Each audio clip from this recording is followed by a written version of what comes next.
Friends, రాజకీయాలు దేశవ్యాప్తంగా రసవత్తరంగా జరుగుతున్నాయి.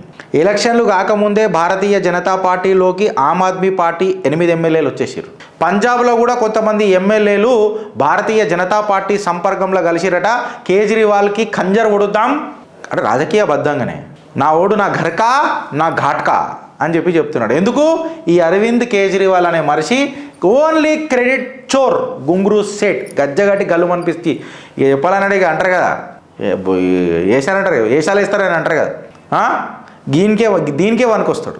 ఇవాళ మన పెగ్మ్యాన్ ఉన్నాడు కదా, ఈ పెగ్మ్యాన్కి కూడా గుండె గడగడగడ ఉరుకుతున్నది. ఎందుకనంటే మన తెలుగు బిడ్డ మన తెలంగాణ గడ్డ మీదకి పోయి అక్కడ సేవలు అందిస్తున్న కొంతమంది కార్యకర్తలు, ఆర్ టు దట్ మ్యాటర్ కాషాయ యోధులు, ఆర్ టు దట్ మ్యాటర్ సిద్ధాంతపరులు రాజకీయాల చక్రం మొదలెట్టిండ్రు. అండ్ వన్ ఆఫ్ ది మంచి ఇన్ఫ్లుయెన్షియల్ క్యాండిడేట్స్ కూడా అక్కడ పంజాబ్ మ్యాగజైన్లలో కూడా వాళ్ళు వచ్చిండ్రు. And they have started influencing their powers.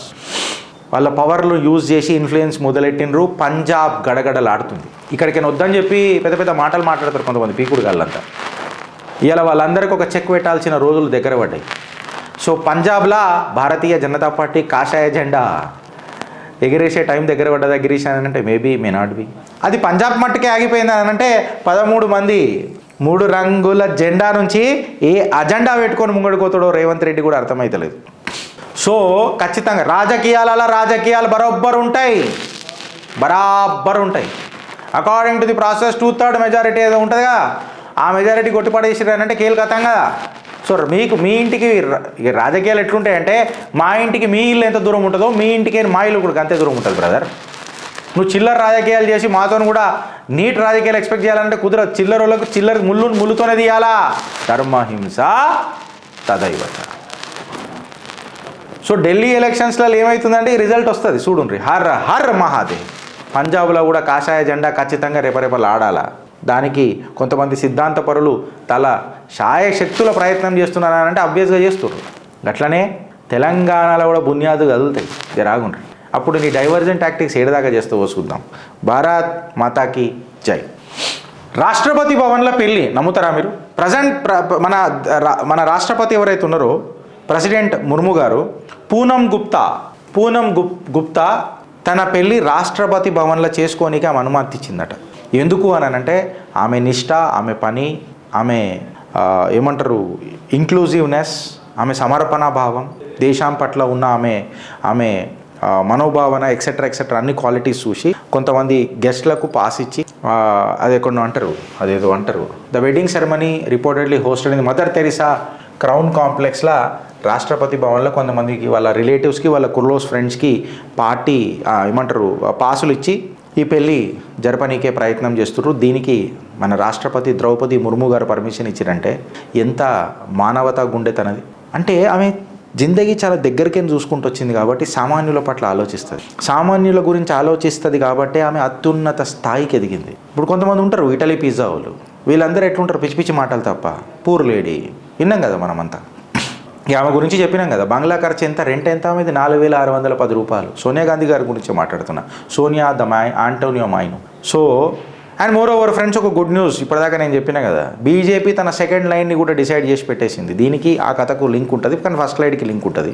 ఇవాళ తన బీజేపీ తన 10 సంవత్సరాల సెకండ్ లైన్ని కూడా స్టార్ట్ చేసేసింది. మీరు చూస్తారు ఆట వేట ఏ రకంగా ఉంటుందో.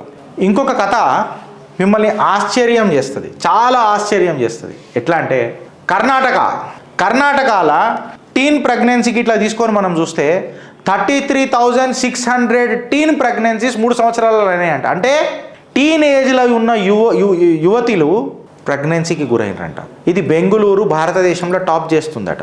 బెంగుళూరు ఒక్కటే 4,324 కేసులు కరెక్ట్ రికార్డ్ అయినాయంట.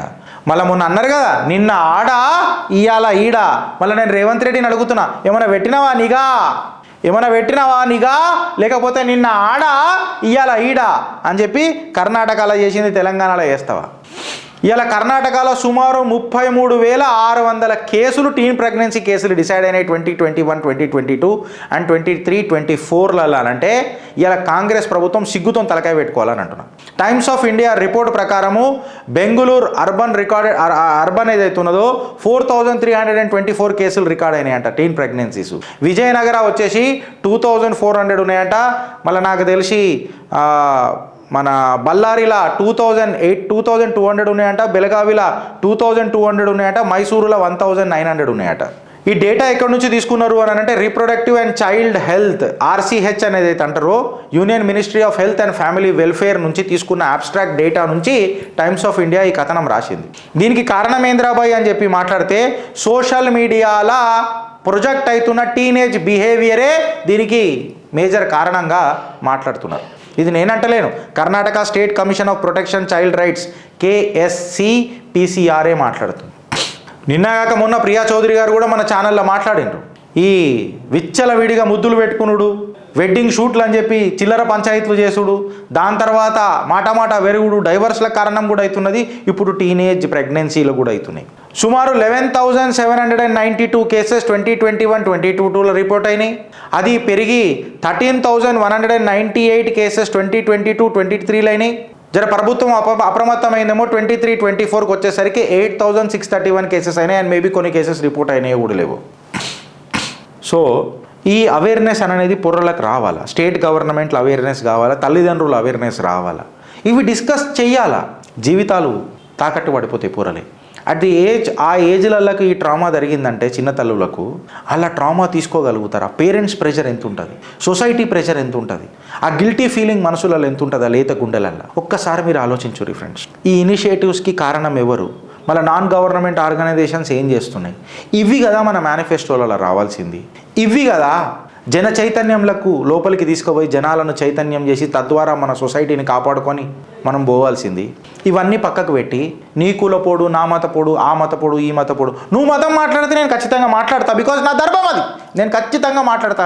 నువ్వు వ్యభిచారిగా మాట్లాడుకుంటూ నేను సంసారిగా మాట్లాడాలంటే కుదరదు, నేను మాట్లాడ. దీని మీద మీ అభిప్రాయం చెప్పురి ఫ్రెండ్స్. భారత్ మాతాకి జై.